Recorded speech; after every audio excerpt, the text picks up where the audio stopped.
Hey everybody, welcome to Written and Watch. Today we're going to be talking about the Andromeda Strain with Laughing Briar, who has just completed a successful Kickstarter. Welcome back, Briar. Tell us about your raging success of a book Kickstarter. Right? That was awesome. So I write fantasy and science fiction. I used to do a lot of short stories, but I came out with my debut novel, Gambling on Common Sense. It is a comedy sci-fi about a common sense officer on a spaceship trying to keep her crew alive.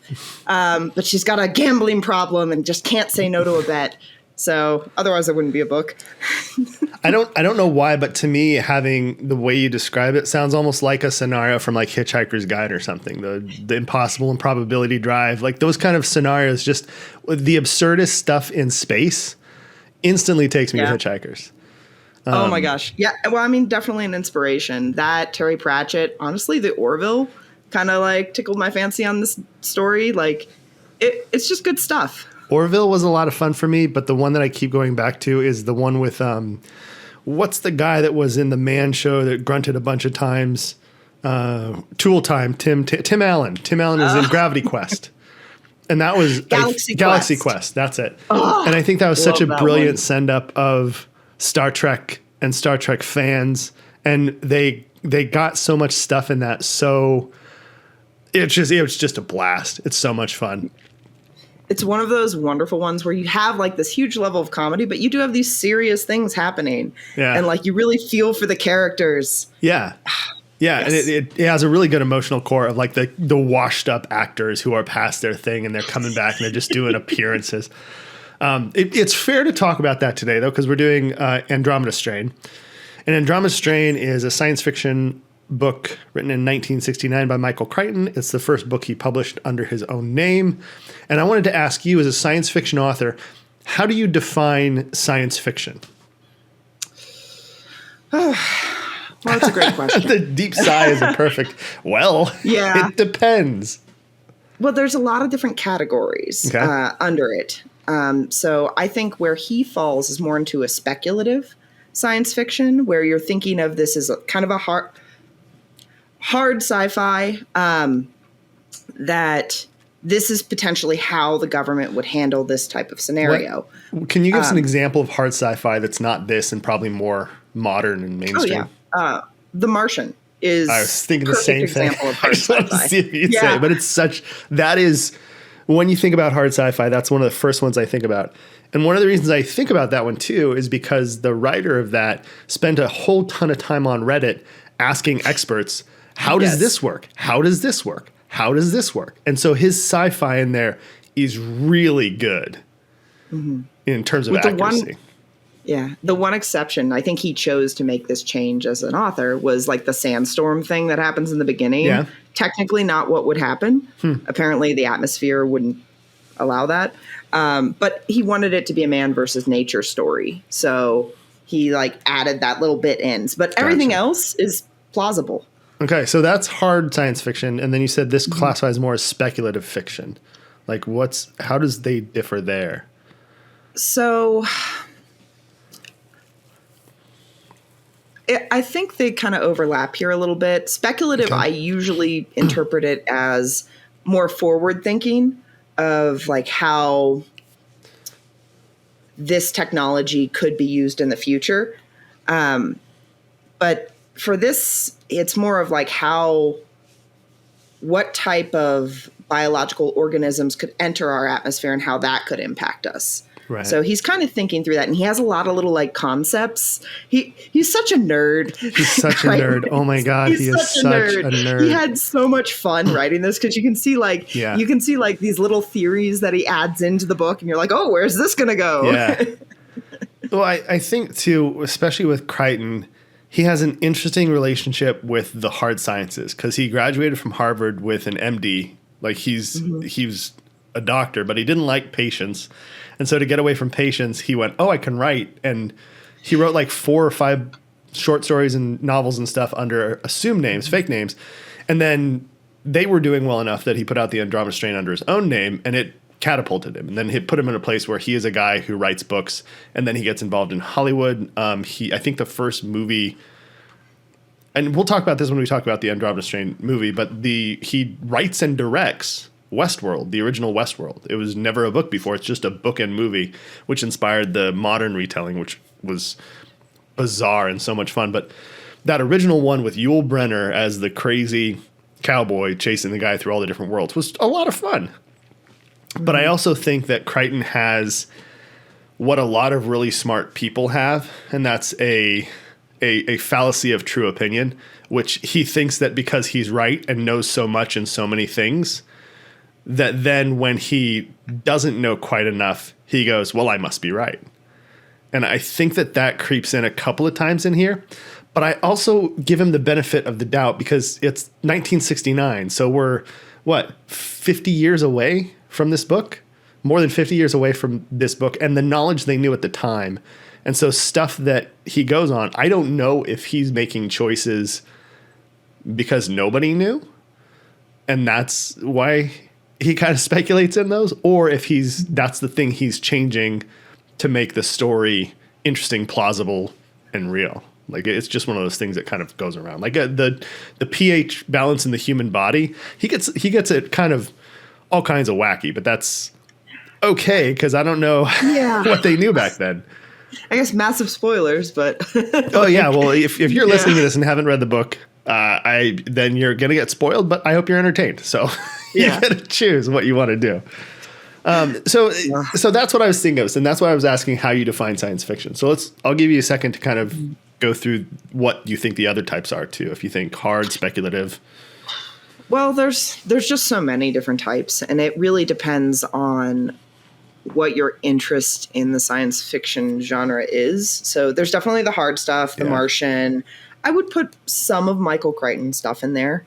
Not all of it. Yeah. He has like timeline and stuff, which is like fun, fluffy stuff. Yeah. And well, whatever. I'm going to move on from that.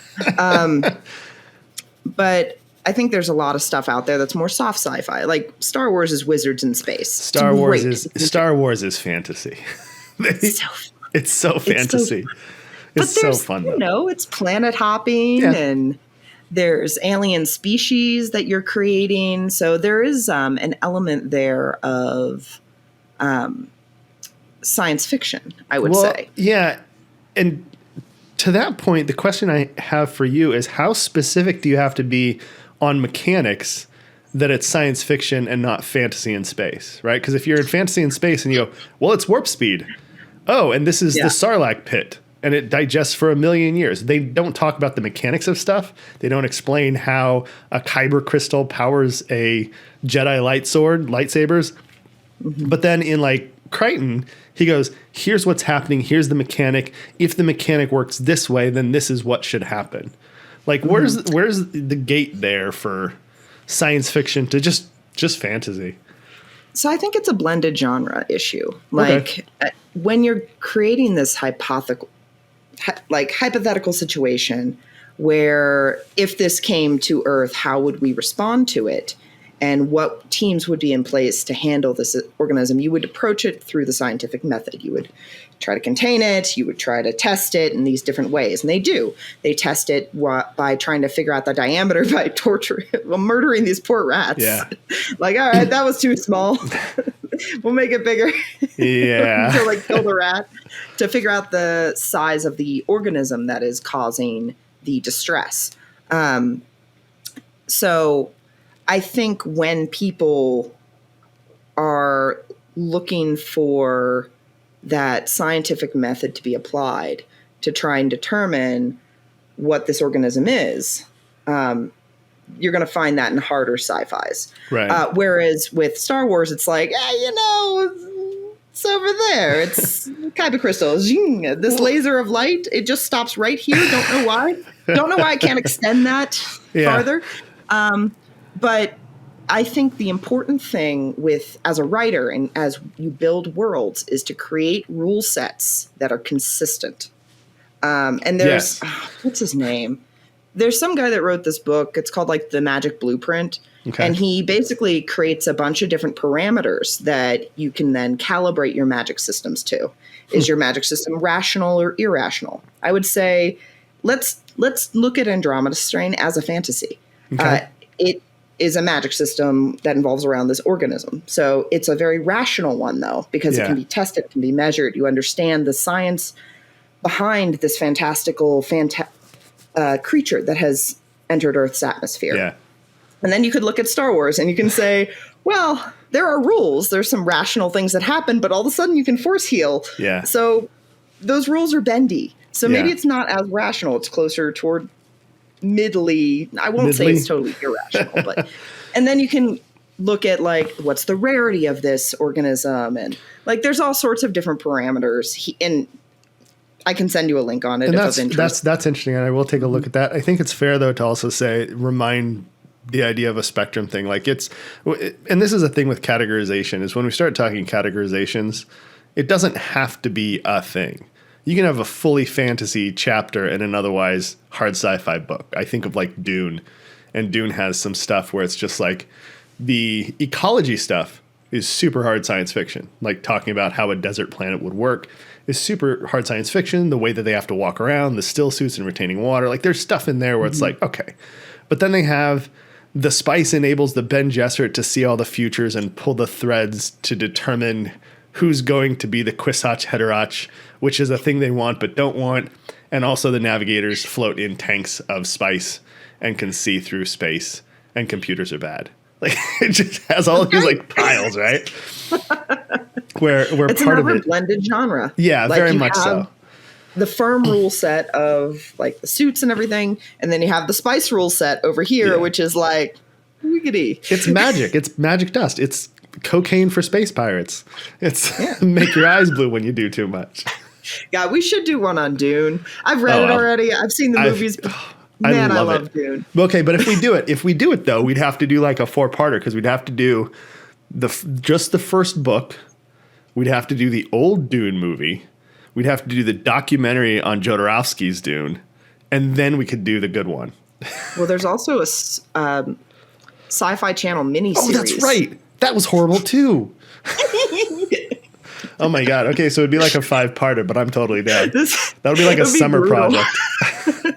You're gonna make me reread Frank Herbert's Dune. Well, I live in Las Vegas. Like 50 pages, man.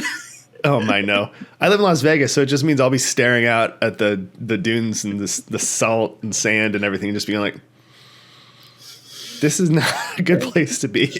The sandworms I mean, if you are out there. just walk real silly walks. It's like the Ministry of Silly Walks. Oh my God, Dune. that would be hilarious! Somebody needs to clip in John Cleese doing a silly walk, and the worm trying to get him but missing.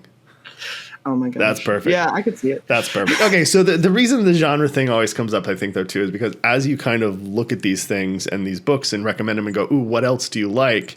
That's what that's what I think they're most useful for. So when you're talking to somebody like, no, I like Star Wars, but I don't like Dune, or the Star Wars Star Trek split kind of gives you an idea of what direction to go. And I think that this book is more for the Star Trek crowd than it is for the Star Wars crowd. Yeah, I'd also say one thing, character-driven versus science-driven or plot-driven, maybe in this case, is going to be a key to understanding if you're going to like this book. Oh, yeah. Because I would say it doesn't have strong characters other than one guy. Yes, I know exactly who you're talking about. And he's got the pH problem. Yes! He's so real, and he's you know why that guy is so real. I know that guy. Is it Peter Jackson? I think is his name. Peter Jackson or crap. Wait, I have it. I had it, and now I don't know where it is. Odd man. There it is. Where is he?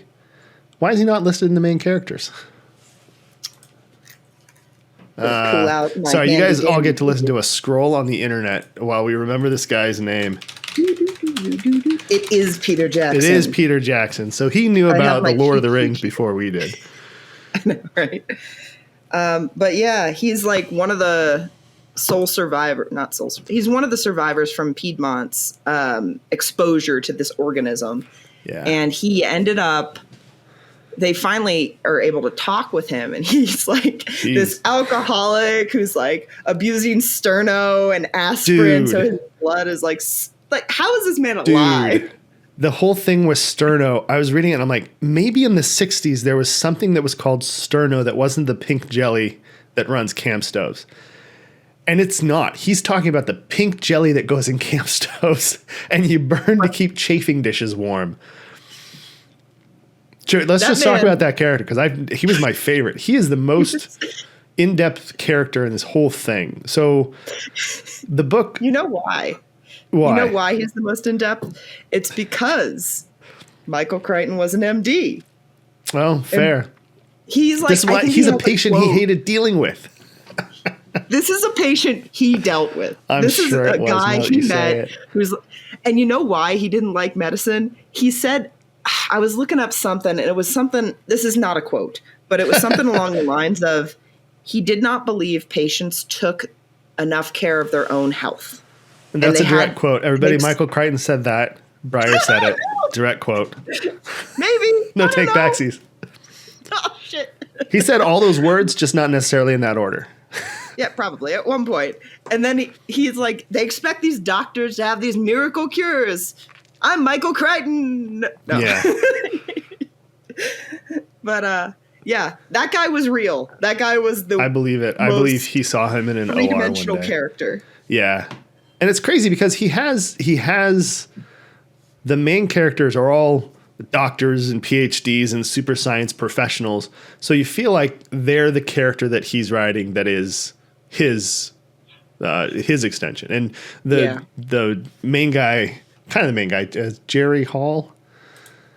Jeremy Stone. Jeremy Stone. Yep. No, I was thinking Mark Hall. Bacteriologist is the surgeon who's he's the odd man, right? Yeah, he's the odd man. And so I feel like Mark Hall is Crichton's insert character, and the others are colleagues he had at some point. Like, I feel like he's definitely writing academic colleagues. Dr. Jeremy Stone probably is the main character, but Dr. Mark Hall is the hero, right? So. I would say so. I mean, well, they all kind of work together, other than Burton. Burton is like given zero. He's the pathologist, and all he's really described as is klutzy. Yeah. And I think he's the guy that like gets in danger at the end, where they're like, the rubber is dissolving. Yeah. Breathe a lot.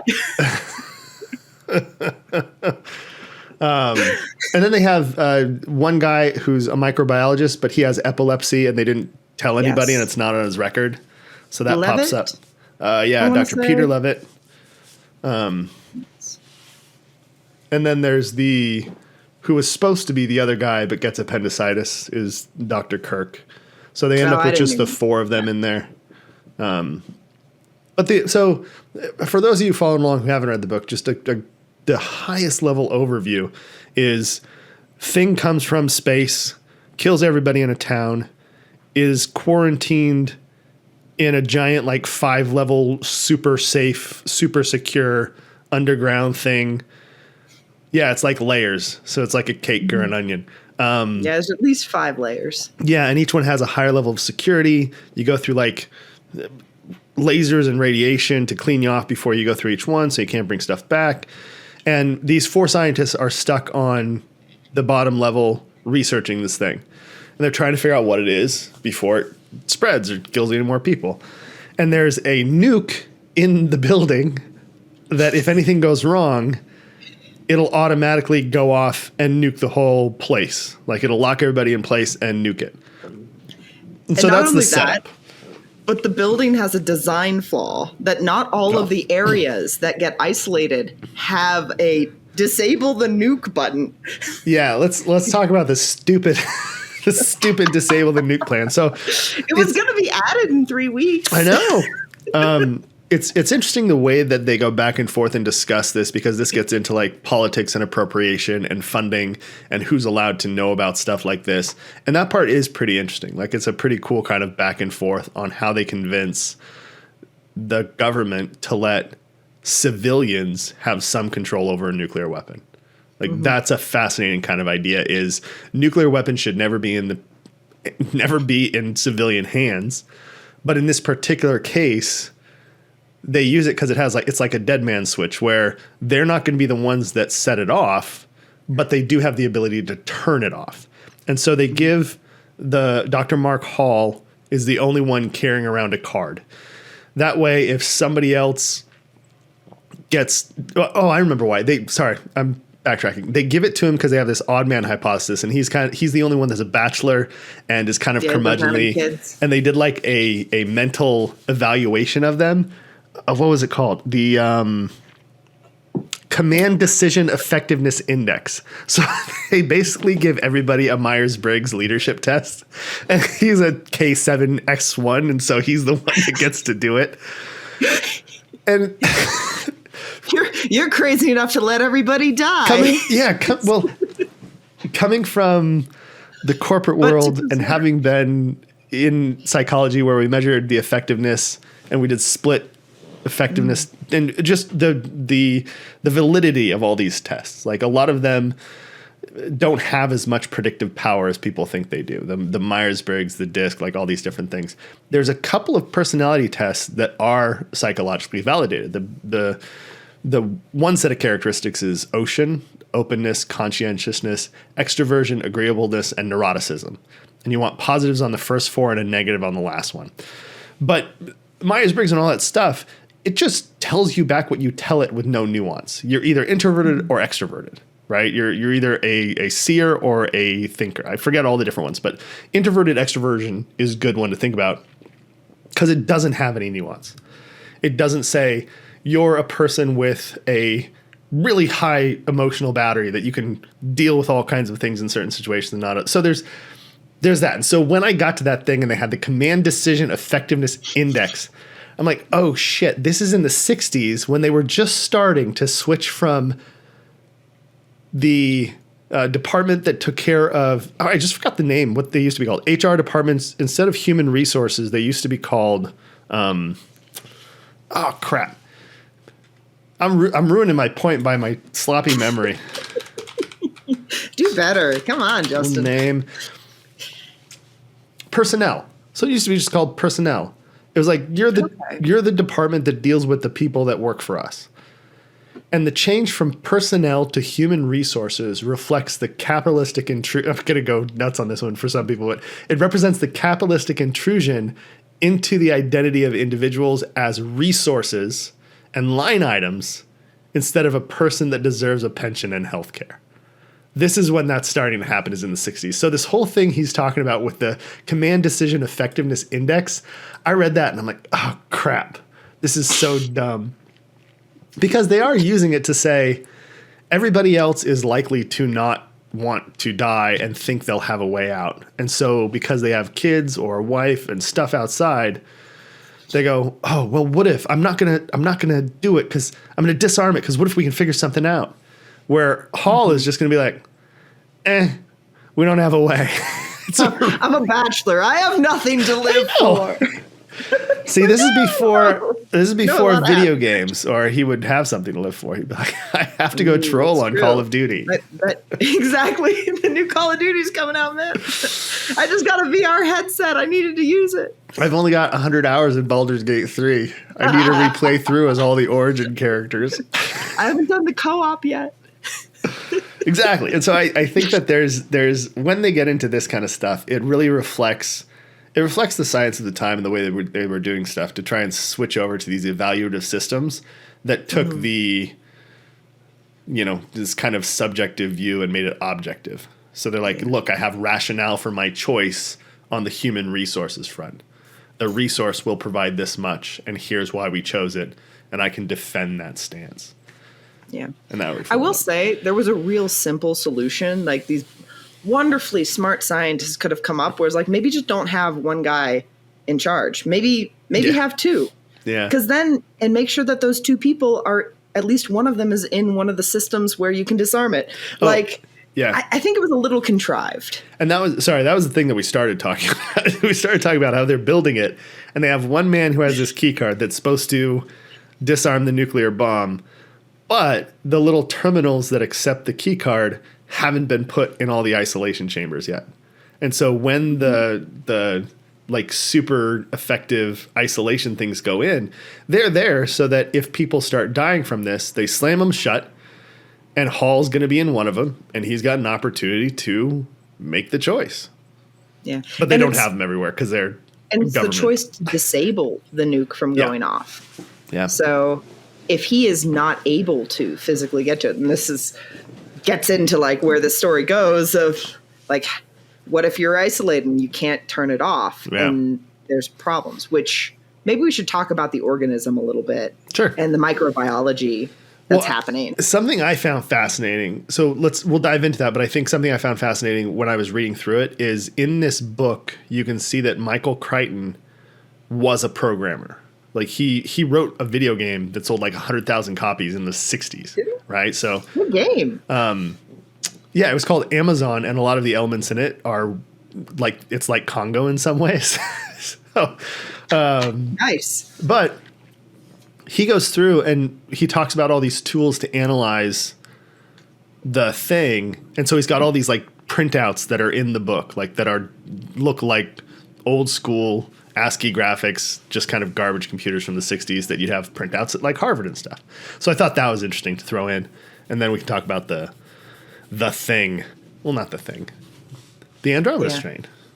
Yeah. And also just some of the concepts. Like, again, we've established this man's a nerd. He's a nerd. Was a nerd. He passed away. But he had some really fun ideas in it. One of which was, as they're studying this organism, they talk about, I think, 3 concepts that are really interesting. One is that how do you define life? Yeah. And what, like, at one point they're like, well, it's like anything that can convert energy. And it's like, well, this rock can get energy from the sun and it's technically converting it. So now you're saying this rock's alive. And like, so it's really cool. And I think that's a very real question that scientists have, because once upon a time, I got to go to Yellowstone. And while we were there, we were talking to some people. And I think the park rangers were saying how some NASA folks were studying the bacteria that grows in the hot spring pool things. What are they called? Geysers and yeah, all of those geothermally active areas. And the reason they do that is because hopefully well, maybe, I don't know. It depends on the level of life coming in. If and when life is found, they want to be able to identify it. And this is done in a lot of different stories. You could look at Orson Scott Card's Speaker for the Dead, of them trying to figure out not just life, but sentient life and how to approach it in a way that's interesting. But that concept is in this book, and these scientists are kind of geeking out over it. And like that one I thought was really cool. The other one, to stay on that? Yeah, to stay on that thing for a second. There's for some reason I'm getting feedback off you again. Oh, now it's gone. I'm leaning in. That's probably. I'm not sure why. I'll holler if it happens again. But it was weird for just a second. I was okay. Everybody, you had to listen to that. So now we're gonna go on. So on that thing, there's a whole bunch of stuff. There's a whole field of research that not only looks in the hot spring pools, but they look in severe environments. So one of the other ones they really like is the deep ocean geothermal vents. It's where the ocean's cracked and the lava is interacting with the water to make these superheated plumes, but it's at depths where the water's basically freezing, except it doesn't because it's salt water and it's under so much pressure. But they look at those spots where there are these extreme conditions, and they find life. They find these weird bacteria. They find these weird algae and things. And they like looking at that stuff for the same reason they like looking at asteroids and Mars and the moon and places like that and going, okay, well, could there have been, or is there a way that life could exist there? And it's fascinating because we keep going into that same conversation about what is life. We go, is just finding amino acid chains enough? Is just having carbon, hydrogen, nitrogen, oxygen, phosphorus, and sulfur enough? Like, at what point do we say the building blocks of life are present and switch to there is life present? Yeah. And then you start getting into, and I hate to bring it up for some of my listeners, but I'm going to bring it up, is you start to get into the abortion debate and you start going, okay, well, once you do have life, when is it life? And once you do have that life, when is it sentience considered? And it gets into a whole, that one gets into a very personal barrel of conflicts. But I heard one that was great. Somebody said, if you put a fertilized egg in a freezer, it doesn't die. if you put a baby in a freezer, it does die. That's a big difference between a fetus or a fertilized egg and a person. So experimentation is the answer there. We have to experiment to see at what point it's life, and if it can die, it was alive. This is going to be the episode that goes viral for my views on pro-choice. Yeah, well, I'm pro-choice too. I just think, and bluntly, like, it's a medical decision that needs to be made between a woman or a doctor, because otherwise, people die. Well, I think, and to be in that space for a second, I think the duplicity of it's too important a decision for the government to make, states should make it, crumples right away, because if it's that important of a decision, the states shouldn't make it, the people should make it. Like the individuals involved. Well, and that also puts a burden on especially people who are not affluent, because then you're assuming people can get over to another state to have that procedure. You could look at oh man, this is going to go down a dark path, but there was a woman that died in Texas. She was like a 16-year-old that was having complications due to a miscarriage, and she could not get medical care, and she died. And that should not have happened.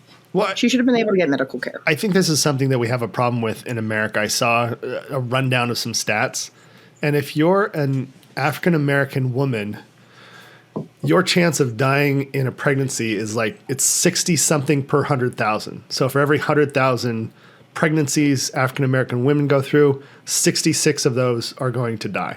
I'll look up the exact stats and I'll link them below. But the annual mortality rate for police is like 15 per 100,000. And so a policeman would have to work for 4 years to be as likely to die as a black woman is from one pregnancy. Yeah. So we need better healthcare. I don't think we're going to get it anytime soon. I think there's a lot of issues that were just laid on the table that the Andromeda strain can solve with its mutating forms. Yeah. Well, so to bring that back to science and Crichton for a second, he was really weird on global warming. For as much of a scientist and as much of a doctor as he was, he didn't think global warming was as much of a threat. He thought that the ice caps would be fine. He thought that melting wasn't happening the way they described. He didn't think warming was an issue. So he famously kind of came out and was like, I wouldn't worry about global warming. It's like, dude. I was wondering when you were talking about like him making somewhat rash decisions on that, if that was what you were referring to, because he was not a believer in it. I mean, there's very real world consequences to what's happening right now with our environment and our ability to produce food. Everybody talks about saving the planet. It's about saving humanity. Well, and I always get so frustrated with people like Elon Musk, right? Who's like, we got to go to Mars and colonize Mars. We got to get off this planet. In my mind, and I'm perfectly comfortable being wrong on this or taking an opposite from somebody else, but in my mind, if the idea is to go to Mars and start to get more space for people when we're not taking care of the people that we already have here on this planet, is backwards. And if you want to try and terraform something, go terraform the Sahara. Your oxygen problem is solved. Your your building blocks of life problem is solved. You just got to figure out how to survive in this severe environment and make it work. There's some really interesting work being done in Africa where they're making they dig like half moon trenches that are slightly recessed. So any rains that come through or any moisture settles into them, and they're being able to successfully plant crops. It's not traditional like rows of crops, but it's like these weird little half circle indentations where it looks like a deer ran through, right? But they're the size of a giant deer. It's a great big elephant-sized deer. But they're like 10, 15 feet across, and they dig them out, and they plant in them, and they're being really successful at being able to grow in them. Mm-hmm. So I think when we start doing this science fiction stuff and get excited about it, it's cool and all, but we really need to do some of the closer stuff that's totally possible. And when you're talking about food issues, especially when we throw away so much food. Holy crap. Grocery stores dump food every day. We have so much food, we could end hunger, but we choose not to because of capitalism. It's a weird system that we've developed. I think I will say I am all for colonizing Mars. As a science fiction author, I mean, I think about these things. I want life and humanity to propagate into the universe, because as for all the faults in the Star Wars systems, that would be amazing if you lived in that galaxy. It would be so fascinating. But you carry with you all the problems. So and that includes like how you take care of people. Yeah. So do you want to live in Star Trek, where you actually have this potentially utopian society with where no you've money? taken care of your people always forget Star Trek has no money in it. It's an amazing concept of a society. It's something idealistic in its approach. Or do you want to live in Star Wars, where you're constantly battling and you're constantly fighting the other sides, and like it's literally these planet blowing up moments. And like, I want to shoot for a world like Star Trek. I think we should strive to provide for our people and to strive for these ideals. I think the people that write, I can't write it well, but the people that write Solarpunk, you asked for like different genres of science fiction. One of those, aside from all the dystopian shit that's out there, which I love, and I like, and I write about, man, I shouldn't like diss the thing I do, but there's these wonderful visionaries that do Solarpunk, and that's what Star Trek type stuff is. Is Solarpunk when it's so I'm guessing it's taken from like steampunk, future. But we've figured out how to not burn through carbon. It's not Shadowrun. It's the exact opposite of Shadowrun. It's the opposite of Shadowrun. It's like you have these ideals that people didn't just shrug off as fantasy, that people strive for. And I think that says a lot about culture and personality of like, that we have very little of that content. And I think it is something I, as an author, want to explore more. I don't think I can write it well. I think one of the biggest pitfalls of that type of ideal is that it doesn't have a lot of conflict in it. So it's not interesting. We love conflict. We love tension. We love the bacteria is going to get blown up by a nuke and spread across the world. Like, oh God. Yeah. So to be fair, I'm not saying I don't want to colonize Mars, by the way. I remember. Good. Because I'm going. I'm gonna colonize. Well, no, I'm not going there. Fuck that. Earth is way better. Right now, anybody that wants to go colonize, it's great ideals. I'm gonna stay on this couch with my dog. It's cool. I remember being in like it was either junior high or high school, and we were talking about how old the universe is and how old Earth is and all that stuff, and then talking about stars and how stars supernova and then collapse. And we were talking about how our own sun will at some point supernova and then collapse. And the timeline on that is in the billions and billions of years. And I remember some people being kind of affected by that in a, oh my God, kind of way. And in my head, I remember thinking, well, by that time, it's not going to be us. It's going to be something else that comes from us. And we'll have figured out how to be somewhere else. Or harvest the star when it goes. Like I have a more hopeful view. So I do have that perception of future for humanity is we're going to become something else and be somewhere else. Potentially. I think potentially. we might be squalling in the. Darn it. I need to finish this story because I do have a story that dives into the different, what does it mean to be life? Let's go back to that question that started all this. And what does it mean to be sentient life? So you can look at, especially with the advent of AI, people are looking for that. Gosh, there's a specific word for it, and I'm blanking. But it's essentially sentient AI versus just like machine learning algorithm that's fed all this data that reproduces something that is based only on that data and isn't innovative. I think there is an argument to be made that whatever we develop is probably what's going to colonize the stars. Because physically, like us astronauts, when they go into space, deteriorate in a lot of different ways. Like your bone density is not as good. Like you're not impacted by gravity. You have to exercise. Yeah. And like when they come back to Earth, they come out of those things sometimes on wheelchairs. Yeah. Because you're physically just not as strong because you don't have gravity constantly compressing you. Right. It is very hard for biological life to live in vacuum. So on that take, two things that I think are of note. One is the first time that they were doing dogfights with remotely controlled aircraft, right? So this is shortly after World War II. They were doing, they had rigged up and were like, can we fly remotely? This was basically early time of drones, but they were like fly-by-wire systems. So it's like super sketchy. But when they first started doing it, what they found was that the guy in the plane would beat the empty plane all of the time. And they're like, why is this happening? And the problem is that the people that were flying the planes remotely were flying them like they were in it.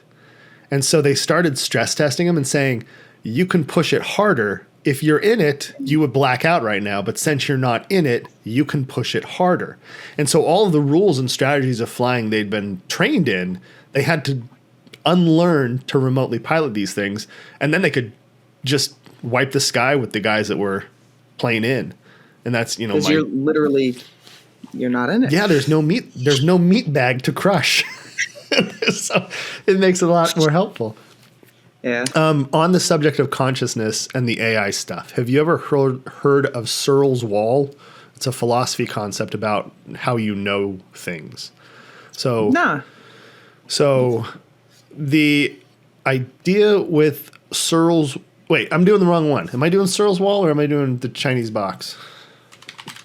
I think I want the Chinese box. Now you got to do both. I know. No, here it is. It's the Chinese room. Searle's Wall is about a great big wall that's constantly changing, and so you can actually read stuff on it, but whether or not it's there or not is subjective. But no Searle's Wall today. We're going to do the Chinese room. So the Chinese room idea, and this is super relevant now because this is an older thing. It was from like the 1970s, 1980s. But the idea about the Chinese room is there's this box, this room, and on one side of it is somebody that speaks Chinese, and on the other side of it is somebody that speaks English. And in that box is a person who has dictionaries of perfect translation. And so he can listen to what the Chinese person says, look it up, and say it out the other side. And the English speaker understands it, can talk back into the box, looks it up, gives it out in Chinese. Yeah. And the question is, does the box or the person in the box know Chinese? Because that's what our AI is right now, right? Like the first answer is like no. But if it's a perfect translator, then what is knowledge and how do we do or know it? Well, and there's just a fallacy there of the language itself has so many idioms in it and so many sayings. Like if I say rule of thumb, like, and you translate that directly to Chinese, they're going to be like, what are you talking about? Well, so fair, but I'm saying imagine a perfect translator, right? So in that case, the idioms would be translated too. So full meaning is conveyed, and there's some way of retaining it. Because in a lot of ways, that's what we have in AI now. If you put Chinese into Google and then click translate, and you get the English back, you might get some of those idioms and stuff, but you're going to get a reasonable translation that you can use. Does Google Translate know Chinese? So, like, no, I will say, I think if we went 10 years back and it was purely Google Translate, I'd say absolutely not, doesn't get it at all. Where we are today with large language models, it's a little more complex because it's able to make those connections in a way that could pass a Turing test potentially. Like you don't know if you're talking to a computer or a human at that point. In terms of does it know it, it's... I'm just going to go spoiler here for everybody listening. We actually did this whole thing, and this is an AI conversation born out of a Google notebook model. Have you seen those? Yeah, I'm a deep fake. You can put all the research in, and it'll just generate a podcast. It's so bizarre. That would be, yeah. I mean, content is going to change. Oh, it already is. It's already drastic. Yeah. But to go back to that, like, do you think that large language models are closer to knowledge, awareness, and consciousness? No. I think they are. I think they are very good at finding patterns, replicating those patterns in a predictable fashion. And I think that they are. What's cool about them is their ability to hallucinate. And that's where you can start to see some innovation. But it's also like some of it's problematic because it's like can give you misinformation then. Because you can ask it to like. Yeah. Deceive. Yeah. It has its place. I don't think it is actual AI. It's not truly like a creature that I would say has life and is something I would care about. But, you know, it can fool people. There was, oh, this is sad. The guy that fell in love. There was a kid who fell in love with an AI. It was an AI of Dany, like from Game of Thrones. And it was like all of this like back and forth between them. Like he loved this AI. He knew it was an AI, but he was getting his emotional support from it. And he was unfortunately a very depressed kid. And he ended up committing suicide. And he asked the AI, like, do you want me to come home to you? And she's like, yes, come home to me. And it like, that's what kids today are dealing with. And that is insane. And I think Spike Jonze' movie, consequences. I think Spike Jonze' movie Her was very prescient in that. Like I was really impressed. I was impressed with it when it came out, but now as we're getting those actual models, it's remarkable how aware he was of how this might go. Yeah. Although I will say in Her, it was true sentience. And she was true. Like, well, it wasn't just a language model built with parameters defined by a company that's trying to profit off you. But I still, became its own. Well, and where I go back and forth on this in the question of sentience and consciousness is we don't really understand what it is in us. Like when you start talking about consciousness for people and knowledge and how you know, you get into this point where if you're actually watching the brain work, there's a lot of times where we do things and react and have these behaviors that we've developed and learned. And much like when we're walking or breathing, we don't know we're doing it or thinking it until afterwards. And then we can think about it. And thinking about it backwards is what gives us awareness that it happened and our consciousness. So consciousness may not be in the instant. Consciousness may only be reflection.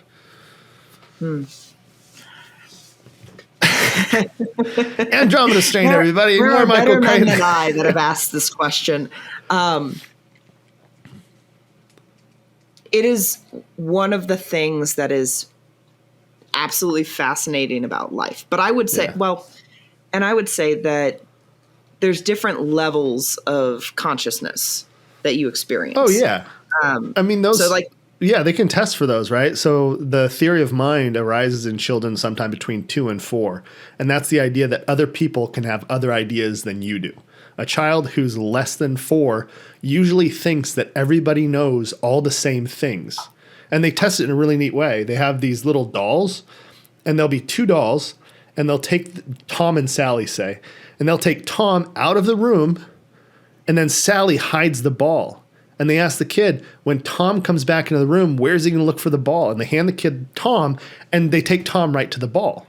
And now around 3-4 years old, they start taking Tom to where the ball was and not where the ball is. And so it's this fully awareness of other people's brains that they don't have when they're little.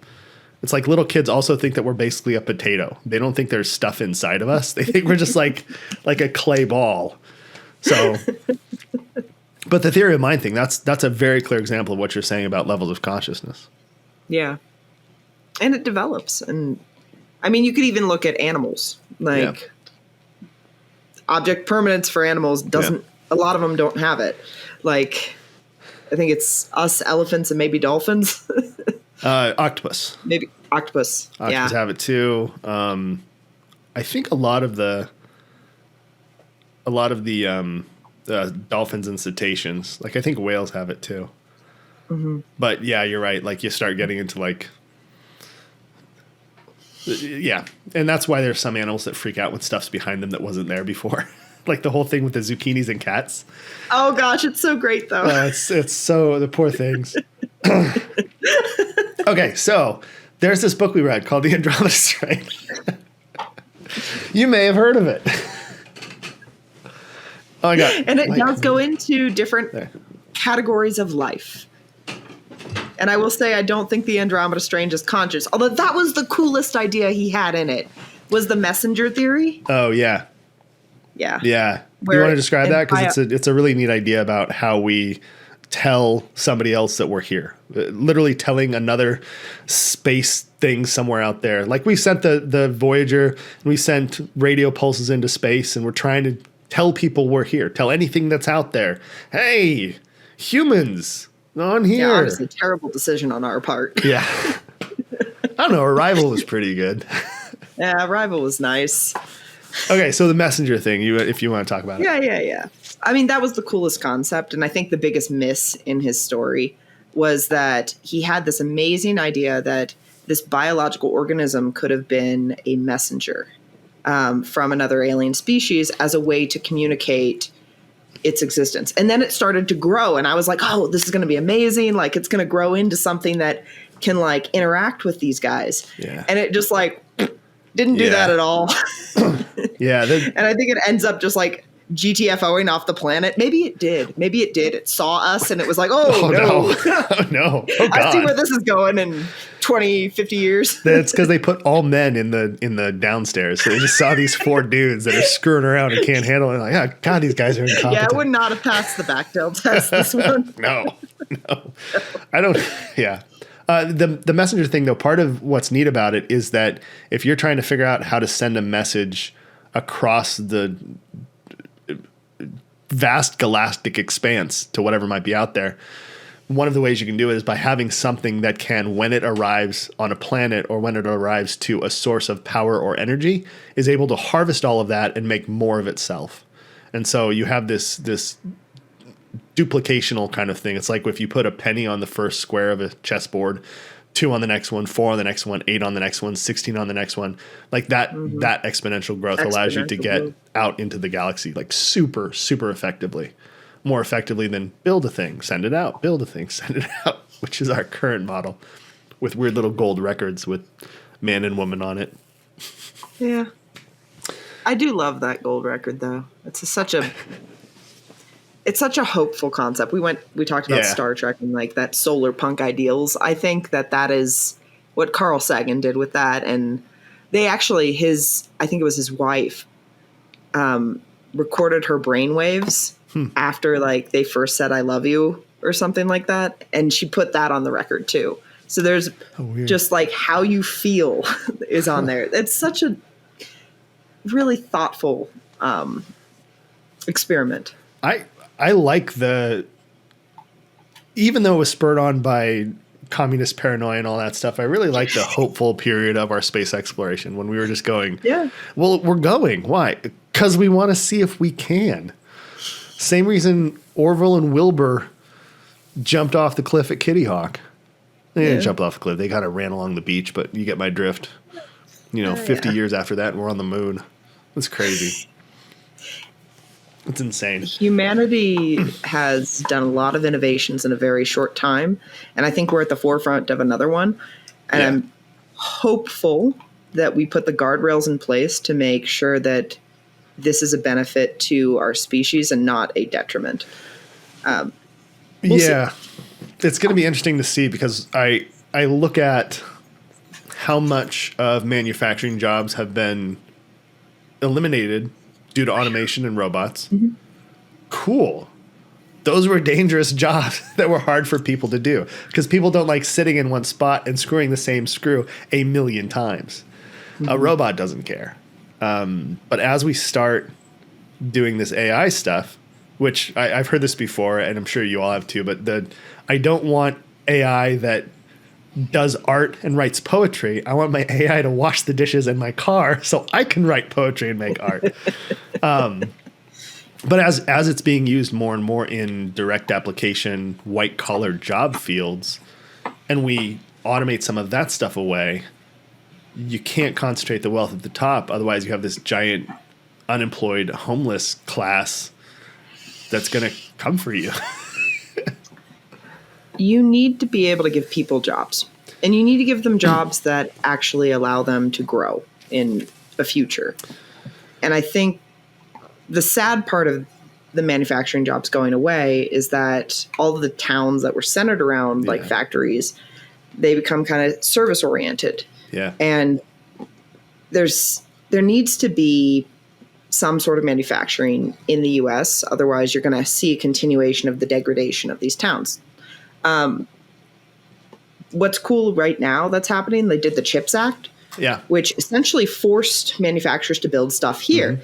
Now, there's a lot of geopolitical things as to why that's happening, which are not great, but it is helping build factories in the US. Yeah. And you also see that with EV batteries. So while there are factories like textile stuff that's never coming back, there are technological solutions that we need to be building here. And you can look at that from a defense industry standpoint if you need to like justify the costs. I think the other thing in that to remember is some of the stuff that we've allowed to go overseas is because overseas they don't have things like the Clean Water Act, and they don't have things like labor violations. Laws. And so you have unsafe working conditions, toxic working conditions, and the export of the damage to another country, to another person, so that we can be more profitable. And a lot of that movement is really, and I do not, and for everybody that's listening for fun, I apologize for ragging on capitalism today, but dude, capitalism is a piece of crap. It is not a successful system. But that's probably a different thing. We need to find a different book to read so we can bitch about capitalism. Oh gosh, you want to read? What's that one called? When Atlas Shrugged. The guy that I read When Nietzsche Wept with. He and I were talking about doing Atlas Shrugged just because it's such a. You will get a lot of capitalism perspective on that. Well, the crazy thing is, and we're bird walking off of Andromeda Strain, but that's okay. It's not. It's a fun read here. Let's put this out here in case people are totally tuning out. It's a fun read. It's a quick read. It's a beach read. If you like Da Vinci Code style stuff, where it's like, and then this happens, and then this happens, and then this happens. That's where I kind of class it. Yeah. Except for the sciencey stuff, that could be boring if you don't like details. I liked the sciencey stuff. I do too. I think I would say for people that like the Andromeda Strain. There's a great nonfiction book called We Contain Multitudes. It's a little dated now, probably, but it talks about, I think it was after Michael Crichton died, it came out, but it talks about your gut bacteria and how that can influence your brain. Yes, and that is fascinating stuff. Yeah. And also just like how certain bacterial strains like Wolbachia have impacted and like formed this, what's the word? Symbiotic relationship with certain insect species and stuff, and how they've used it to like prevent dengue fever in the Amazon because they've manipulated manipulation, like all of this stuff, all the concepts that Michael Crichton worked on through the Andromeda Strain, through Jurassic Park, all the stuff that was science fiction. And we did talk about science fiction and speculation that is happening. Yeah. This stuff is real. Yeah. Like you are living in the future, and the hypothetical situations that Michael Crichton created can come to pass. And these are the ways we will deal with it. And we're still learning more. And I think as you get more information, you will change your opinions on things. But it is scary cool that we live in a time where the science fiction of yesterday is plausible today. Yeah, it's crazy. When you talk about like the microbiome and the gut biome stuff like that, have you heard about fecal transplants? Yeah. It's so bizarre. Like there's they talk about that in that book. Oh, do they? I'm not surprised because the first time I heard it, I'm like, no way is that a real thing. But if there's some diseases that'll just wipe your intestines out, like everything comes out of you and you have nothing inside of you, and you get most of your gut bacteria and biome from your mother, and then it changes through life. And if you take different antibiotics, you can kill parts of it, and then you need to bring it back, and that's the whole probiotic thing. But in extreme cases where it's just been annihilated and there's nothing there, they will take feces from a healthy human, dry it out and clean it. I don't want to know how that's done. Put it in a pill. And then make it into a suppository and cram it up your ass. And then it blooms and flowers. And your intestines take it and make it their own. It's crazy. I mean, it goes back to that question of what is life, what is consciousness, and how much of your consciousness is impacted by the bacteria around you and in your gut, in your eyes, in your face, on your skin. Yeah. Like you are your own ecosystem as a creature, and how much of that ecosystem is influencing you know what to do. Well, and what to eat. Let's talk about mitochondria, the powerhouse of the cell. Yes, and the thing that's going to give me my Jedi powers. I'm ready. Ready. Use the Force. Different. But mitochondria are one of the weird ones. So mitochondria was something else, and then it infiltrated our cells like a virus. And then because it produced so much energy, it stuck around and it was beneficial. And this happened, when we were single-celled things. But that and chlorophyll are the two things that enabled the big branches to really go. Like all the plants needed a way to get energy besides being like, I'm going to chase around and kind of wait until I bump into something smaller. As soon as you can produce your own power from either the sunlight that's hitting you or ATP, adenine triphosphate. Oh, somebody's going to yell at me because I'm getting part of it wrong. But ATP, right? It goes into the breakdown system. I don't remember. But those two things were not part of the original cells. And then they get in there and you can be different things. So even the idea of like that there's these invasive things, we're made of things that have invaded us at the cellular level. I mean, that's some of the ideology around CRISPR, right? Is that it's essentially this junk code that they're finding in the DNA, and what it actually is like, I think they call it like a snapshot of the virus or bacteria's DNA that impacted us at some point. So every time okay, I'm going to preface this. I am not a microbiologist. Oh yeah, so none of us are smart, by the way. Surprise. I actually work in physical security systems. So in the Andromeda Strain, when they're going through the layers, I was like, oh yeah, I've seen systems like that. And then they started doing the audio stuff, and I was like, no, I'd never install that. That would be shit. And it was shit, even in the book. No, in terms of the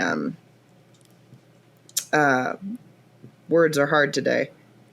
How that works, I think every virus that you ever get impacts you I think it changes you to a degree, which is scary to think about.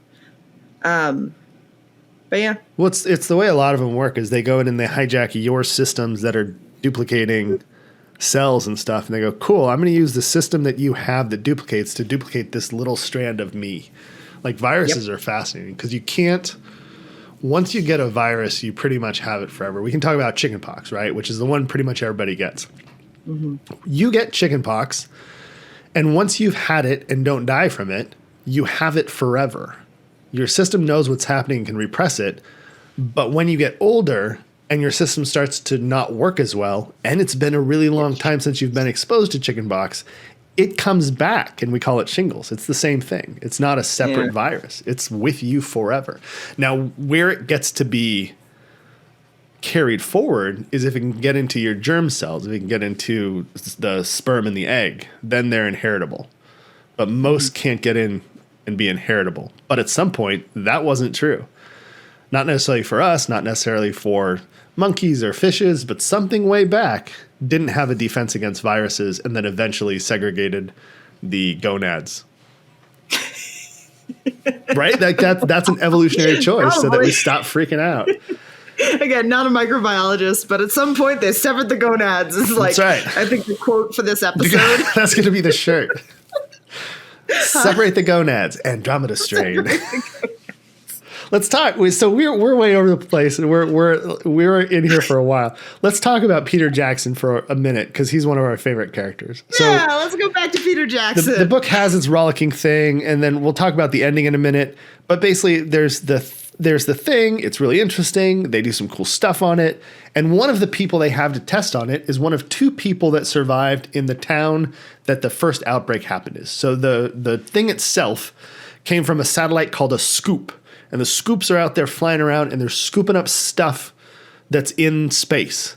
And then they just crash to Earth. And they have a little beep, beep, beep. And there's a team whose job it is to go and find them. That's how we open the book, is with this team whose job it is to go and find them. They drive into the town and everybody's dead. And then one guy starts walking to them. And then they die. It's a super ominous opening. So then they go back and they find, and everybody's all hazmat suited now, and the military comes back and they find a baby is alive and this guy, Peter Jackson, is alive. So they bring him in, quarantine him. And then when Peter Jackson wakes up, he goes, I'm going to adapt The Lord of the Rings. And then I'm going to adapt The Hobbit poorly. And that's how it all began. Okay, you want to talk about Peter Jackson now that I've introed him? Sure. So Peter Jackson's like a 69-year-old dude who has an alcoholism problem and an ulcer. And his sister is trying to keep him alive, but he seems to have a death wish because he also is like a sterno issue. Because the doctors basically tell him, you're going to die unless you change your ways.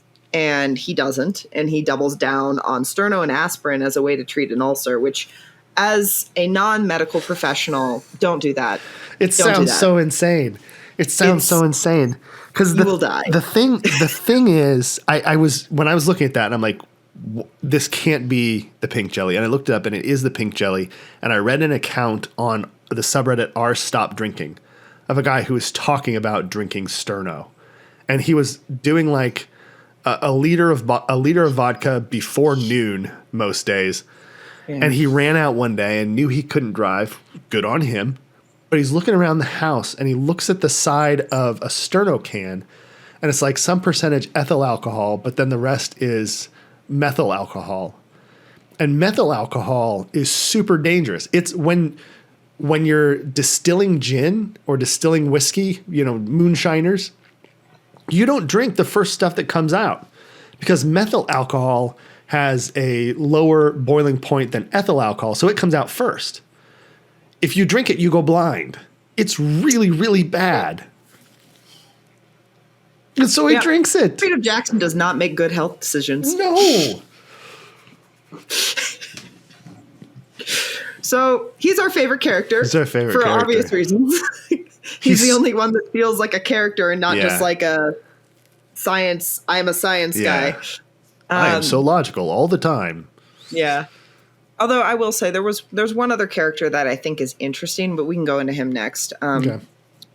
Peter Jackson survives it, and it's basically them trying to study the microorganism in this lab underground, as well as talking to Jackson, because they can't talk to the only other survivor, which is this baby that just is like crying all the time. This poor thing is not even being held. It's just like crying constantly, which apparently makes your blood like basic. Yeah, that's one of the things where Crichton kind of had an idea and went with it, and I kind of let it slide because it's science fiction, so this can be the thing that's weird. But your pH isn't going to universally change that much. Like if it does, it's actually more than really bad for you. So probably really bad. Yeah, your pH is super, super stable. Like here's an example. All the people that are going, oh, we have to go get this pure water that has a more, I forget which way, if they want more basic pH or what it is, but they go and get like offset pH water, right? It's like an MLM. Do you know what I'm talking about? It's pure. Oh, I don't know. Okay, so you'll see these shops around and they're going like, "Oh, we have special super basic good pH water and it's good for you." The problem with the entire premise of that is that nothing gets past your stomach. And your stomach is a giant acidic cauldron that can break down chicken bones.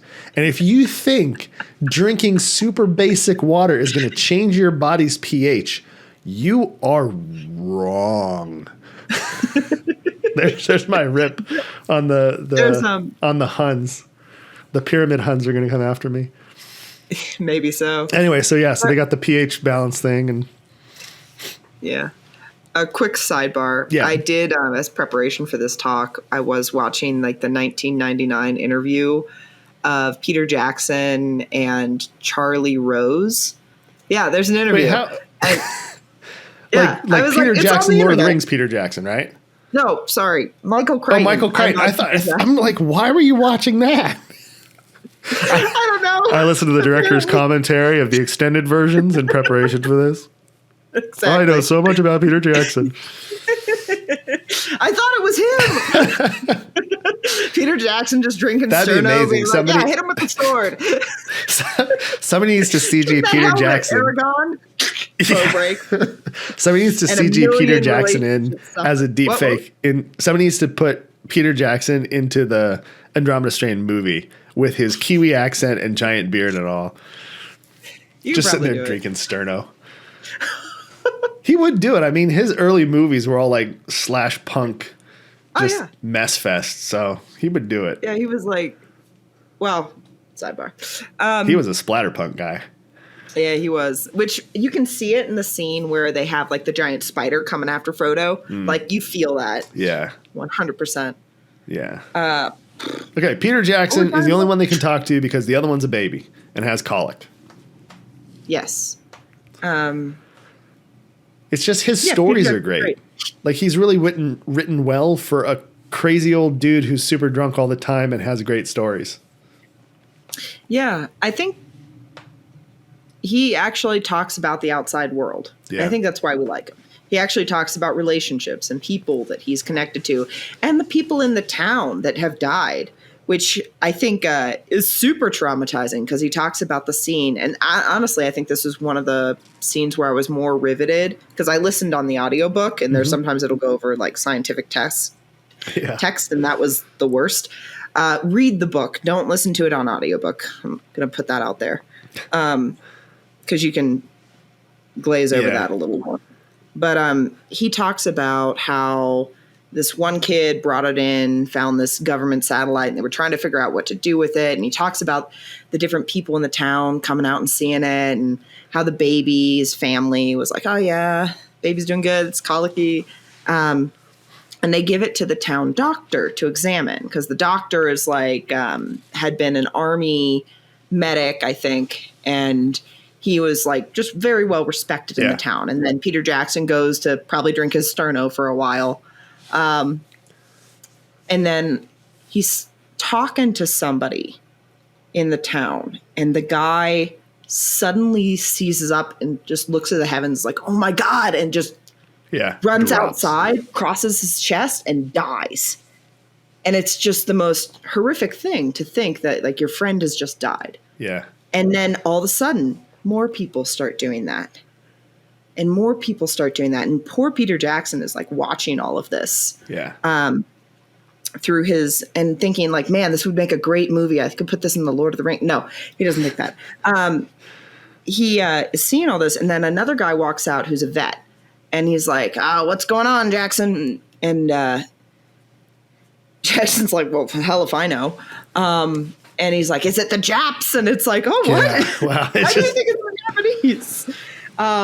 And that's the secondary side effect to this bacteria that has infected the town. It'll either coagulate its victims and kill them rapidly, or it does damage to the brain, which then makes people irrational and they die through usually suicide, sometimes murder in the case of the one cop that drives through town and lets that bacteria escape. Yeah. Tension. Yeah. But after seeing all of this horrible stuff, the thing that Peter Jackson does is he goes to bed. Well, yeah, you gotta sleep off that methyl. It's like, oh man, that was maybe call somebody. Yeah. He's like, who am I gonna call? Everybody I know is dead. Yep. That baby's still crying though. Jesus. Got a drink to drown that out. I'm just gonna take a spoonful of Sterno and go to sleep. Do you think he mixed it? Was he drinking like Sterno and OJ? Or maybe like a Sterno Mary? Remember. Because you can't just be taking it straight. Yeah. Well, what's your mix of choice with your Sterno? My Sterno. Diet Coke and Sterno. There it is. I really want to bring out the pinkness in it. So, something clear. No. Maybe a La Croix. Because then you've got the Sterno is a shout and the La Croix is a whisper. So they go really well together. Again, don't do this. Yeah, don't drink chafing fuel. But I think his experience makes him more relatable. Yeah. And he's the lens through which we see what happened to the mystery in the beginning. We see that horrible impact the bacteria has on the town, and we see his version of events. And to compare it to somebody else, if Stephen King had written this, it would be 800 pages in the town with every individual being covered before the thing gets brought in by the kid. And it wouldn't have been in Piedmont, Arizona. It would have been in Maine. It would have been in Derry or Castle Rock. Oh, that's true. Well, which one did he kill off in Needful Things? That's Castle Rock, right? It's a good question. Yeah, I don't remember. Derry's still around. Castle Rock got destroyed when the devil came and sold them stuff. I agree with you so much on Peter Jackson because he's the one that's actually telling stories that I want to hear instead of the story that's kind of plotting and scientific. And so he really takes and kind of humanizes the whole thing. Where before this, it's very bureaucratic. It's very much so. It's like reading a who's the guy that wrote all the law ones, like The Firm and stuff. It's like reading his stuff. I forget his name. There was one other character that I thought was interesting, and it was the Levitt guy. He's the microbiologist. The one with epilepsy, right? Yeah, and he keeps it from them. Yeah, which is so weird. I thought that was such a strange choice of but I can see how you have somebody who's at the top of their field, who's hyper intelligent, who wants to be effective as part of this project because these are all career oriented scientists. They honestly, you could mix and match them very easily. Yeah, they all kind of fit into that same generic scientist mold. Yeah, but he actually he has this problem, and because he doesn't diagnose it or doesn't disclose it, sorry, wrong word. It ends up causing, I think, a delay in getting some of the information to the other team. Yeah. Because he has an episode and he forgets what he was going to say to them. Well, this book has 4 of those instances where communications are broken. One is the communication with the outside world. And there's a system they have where important news is supposed to come back. And so that somebody got through and the disease is spreading doesn't come back to them. So they don't know about that. They're trying to send messages out and they're not going. Because they were supposed to just wipe out this spot. The government was supposed to go in and just kind of baby nuke the town to destroy whatever was there. Yeah. Right. Which the president steps in and prevents them from doing for, I think it was 48 hours. Yeah. Which actually turns out to be great. Plot point. Yeah. Honestly, when I read that, I was like, oh, that's going to be a mistake. And then I get to the end of the book and you're like, oh. Yeah. So that's the communication. And then it is the epileptics or the epileptic seizure stops him from sharing stuff too. So yeah, totally with you. Yeah. Yeah. It's interesting how the stuff that was more compelling is the stuff where there are mistakes. Because it does have such a reek of competency. They're look, we got these 5 levels and we're doing all this stuff to keep people in, and we rent and got it and we used the guys in the tack suits and all that worked perfectly. And they do all these things and they're like, look, we're doing it right. But then that competency and that efficiency isn't what saves them. It's some of the mistakes that actually save them. I don't know. I think it could have been easier if they'd actually had like a kill switch in each of the levels. Yeah, that would or help given too. somebody else a key card. Like, come on, guys. I feel like that one, though, is a contrivance to do two things. One, it's like, oh, look, it's government bureaucracy and, building contractors are the worst kind of thing. But then also it gives Crichton this thing for the Act 3, like, suspenseful turnaround where they've got Hall who's got to get to the one that's on a different floor and the oxygen's already out and his thing's not working and he's got to crawl and then it fades to black. And then it comes back up and he's on oxygen and the people are, then it's bad. We're saved. You saved us.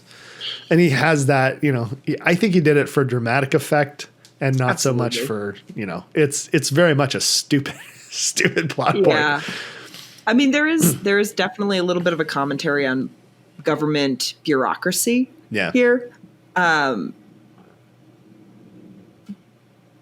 come on. This is a nuke we're talking about. We would think like the one of the big scary weapons we would probably want to make sure we get that right. And if you're so worried about it being in civilian hands, I feel like then you're gonna be like, okay, we gotta make sure these idiots can turn it off. I know, it should be one button. Honestly, it should be like one of those little buttons here. Yeah, one guy has it like a med like alert. a life alert. Help! I've fallen and I can't get up. The bacteria's escaped. Help! We're okay. We figured it out. Oh, but then the horror. Actually, I will say from a plot structure standpoint, I loved what he did there. From you have these moments of tension where they can't reach Wildfire to pressure the president to actually send the nuke. Yeah. So the president delays. Mm-hmm. And that was an important decision. He phrases it like that. That was a critical decision. Yeah. And of course, you as the reader, you're like, I'm being tricked. And then him not doing the autopsy on the dead rats, him being Mark Hall, the surgeon, not doing the autopsy on the dead rats so they could see what impact anticoagulants had on the bodies was a mistake because they could have learned how the bacteria impacts the body more quickly. Or I think Burton is just a klutz. That's his mistake. And then he's like, whatever, Burton's doing stuff over here. His tragic flaw is falling down accidentally and knocking cups over. Yeah. Levitt, we already talked about, he has epilepsy and he kept that from people. And then Stone's flaw, I didn't find one other than he's kind of an ass and impatient with others. But it was so briefly discussed. It's one sentence on page 44 and that's it. Well, there's a lot of stuff that happens like that in this is where they describe personalities and things and how, even Hall's bachelorness is not a component of his character. It's just a description of his situation. It's not him being the odd man who's going to be the one to turn it off is a plot structure and not a character structure. But they write it like it's a character structure. And there's that error with a lot of these people is they're just you put them together and then go. But, it's fun read. It's an interesting one. And then you get the scientific approach and the emotional approach from Peter Jackson.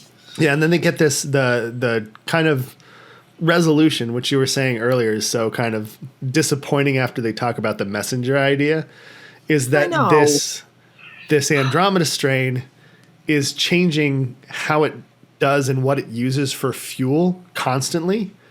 And so the one that was using people and coagulating blood and making him a little crazy has shifted into one that eats through plastic, and then it shifts to another one that's eating through, I think there's one that's doing metal, but it's just changing. Yeah. And then eventually it just importantly benign to humans. Benign to humans, right? So it's a self-solving problem. And then it just kind of goes away. I know. And it just GTFOs into the atmosphere. It's over Los Angeles. It'll probably be gone. Yeah. Which I thought was... I think a lot of people feel dissatisfied with that ending. I think it's impacted the score on some of the Goodreads and stuff.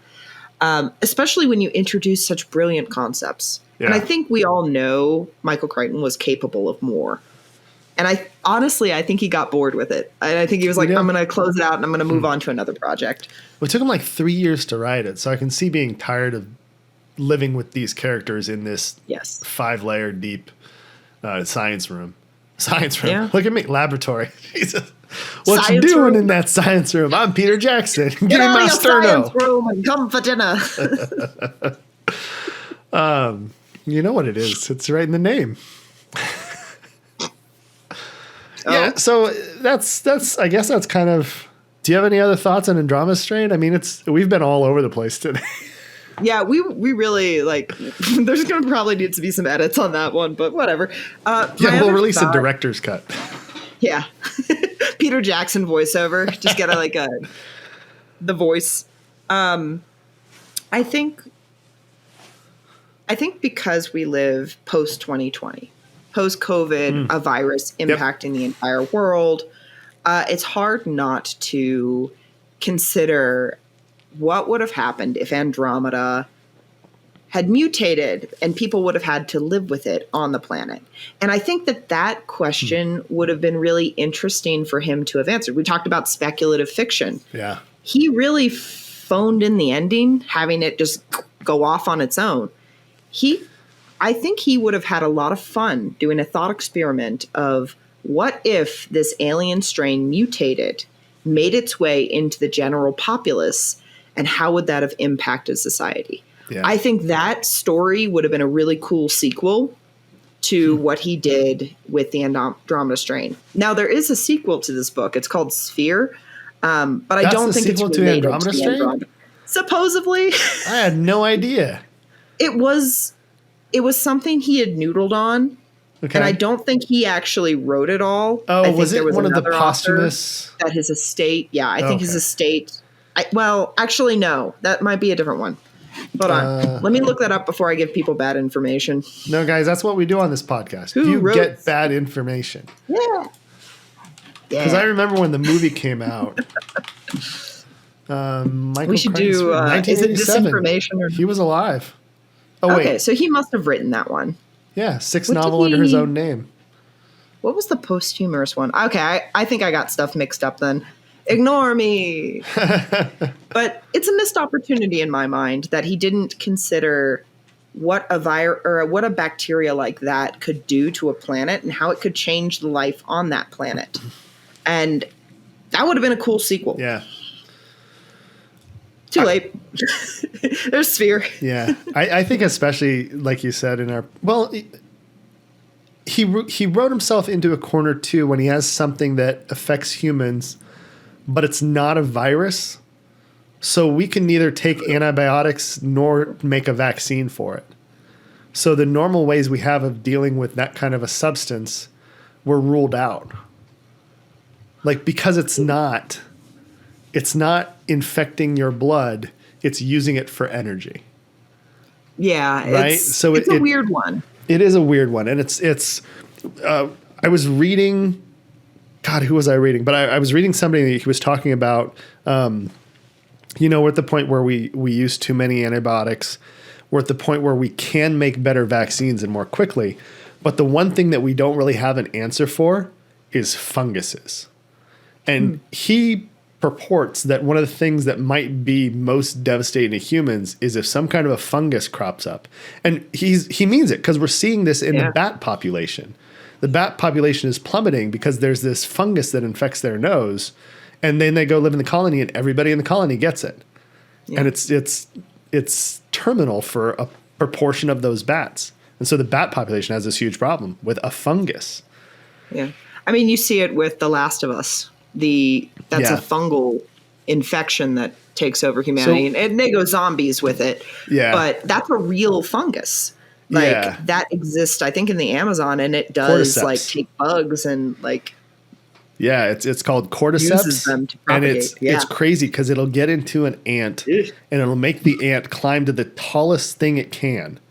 That's all that it's kind of reprogramming for. Is it goes, go as high as you can, and when the ant can't go any higher, it makes it clamp down on the leaf and die and explode, and then it's cordy's go all over the place. Yeah. Yeah, it's biology is wild. Dude, watch out for funguses, guys. There are no fun guys from Yuggoth. Yeah, the Andromeda Strain. We're gonna see how the movies are. I wanted to ask you. So we have two options on the movie. We have the old movie, and then we have the 2008 miniseries. Do you have a preference, or have you seen either one of them? I have seen neither one of them. I've seen neither. Okay. I will say I suspect the original is probably more dated, but didn't Michael direct that one? Oh, good question. Because we might, I guess it depends. Do you want to watch something that's probably going to be more entertaining, or do you want to watch something that you get that artistic director's view of? You know what? I kind of really enjoy watching shitty stuff, so I'm kind of down for watching the old one. But the new one might be shitty too. I don't know. What's the Rotten Tomatoes say? Good call. Let's check this out. Michael Crichton. Where's your IMDb, buddy? All of his images are him standing in front of skeletons of dinosaurs. Nice. Look at me. Casual skeleton. I mean, honestly, the original movie is very well rated. All right, let's do that. Okay. Yeah. Novel, Westworld. Yep, let's do. Okay, we're doing the original. Everybody, go watch the original and come back, and we'll talk about it. Briar, you want to tell them where to find you? Sure. So you can find me if you look up Laughing Briar on Instagram. That's probably me. I also have a website, Laughing Briar Books. While my Kickstarter is done, I am going to be releasing my novel on December 20th this year. So this will be released after that. So she has released her novel. I do make that mistake. But yeah, my novel should be available now by the time you listen to this podcast. Look up Gambling on Common Sense if you want to laugh at the the failings of a woman trying to keep her crew alive. Wow. I think enough of the internet has been laughing at a woman failing that we don't need to highlight it like that. There's that. Oh, I'm going to highlight it. Oh, perfect. You got to have that silver lining around the crusty hull. Oh, wow. Now, I don't know if I like the way you describe that. That's no taste. Well, there we go, everybody. The Andromeda Strain, the book. We're going to come back and talk about the movie next time. Bye-bye. Bye, everybody.